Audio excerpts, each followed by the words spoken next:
దేశాన్ని సేవ చేసిన దేశభక్తులను మహనీయుల చరిత్రలను నేటి తరం యువతి యువకులు తెలుసుకుని సమాజ సేవ చేయాలని శంకర్పల్లి మున్సిపల్ కమిషనర్ యోగేష్ పేర్కొన్నారు. మహాత్మా పూలే 199వ జయంతి సందర్భంగా శుక్రవారం శంకర్పల్లి బస్టాండ్ ఎదురుగా ఉన్న శిలా విగ్రహానికి పూలమాలలు వేసి బీసీ ఐక్యవేదిక ఘనంగా నివాళులర్పించారు. ఈ సందర్భంగా ఆయన మాట్లాడుతూ మహాత్మా పూలే మహా ధైర్యవంతుడని, యువకుల్లో దేశభక్తిని పెంపొందించిన మహనీయుడని కొనియాడారు. మాజీ ఎంపీపీ సత్యనారాయణ, మాజీ జడ్పీటీసీ విఠల్ మాట్లాడుతూ పూలే విగ్రహ స్థాపన కోసం స్వర్గీయ బి కృష్ణ, ఎం నరసింహస్వామిలు ఎంతో కృషి చేశారని, వారి కష్టఫలమే నేటి విగ్రహ రూపమని, వీరికి తోడు ప్రేమ్ కుమార్ గౌడ్, శ్రీనివాసులు అండగా ఉన్నారని గుర్తు చేశారు. అప్పటి కాలంలో సమాజ సేవతో పాటు బీసీలతో ఐక్యత పెంపొందించడానికి అహర్నిశలు పోరాడిన పూలే సేవలో అమరరాజ్యమన్నారు.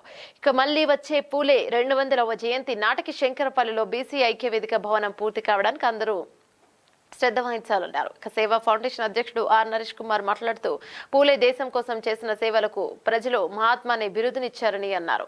ఇక ప్రతి గ్రామంలో పూలే విగ్రహ ఏర్పాటైనప్పుడు బీసీలలో పూర్తి ఐక్యత వచ్చినట్లేనని తెలిపారు. Market committee vice president K Mohan, మాజీ కౌన్సిలర్లు మాట్లాడుతూ మనమందరం పూలే బాటలు నడపాలని సమాజానికి పిలుపునిచ్చారు. ఇక కార్యక్రమంలో ప్రేమ్ కుమార్ గౌడ్, శ్రీనివాస్, రాజేష్ గౌడ్, మార్కెట్ కమిటీ డైరెక్టర్లు రవీందర్ రెడ్డి, ప్రశాంత్, సేవా ఫౌండేషన్ ఉపాధ్యక్షుడు సి జయరాం రెడ్డి, జిఎస్ వేనేంద్రాచారి, సభ్యులు రవీందర్, మాజీ ఎంపీటీసీలు భిక్షపతి, రామచందర్, బీజేపీ నాయకులు బిర్లా సురేష్, పండిత్రావు, టీచర్లు రాములు, అంజయ్య, మాణిక్యం, బీసీ ఐక్యవేదిక కుల సంఘాల అధ్యక్షులు, ప్రజాప్రతినిధులు, ఎస్సీ హాస్టల్ మెట్రిన్ జయప్రదారెడ్డి, విద్యార్థులు, టీచర్లు, ముదిరాజు నాయకులు, శ్రీకాంత్ తదితరులు పాల్గొన్నారు.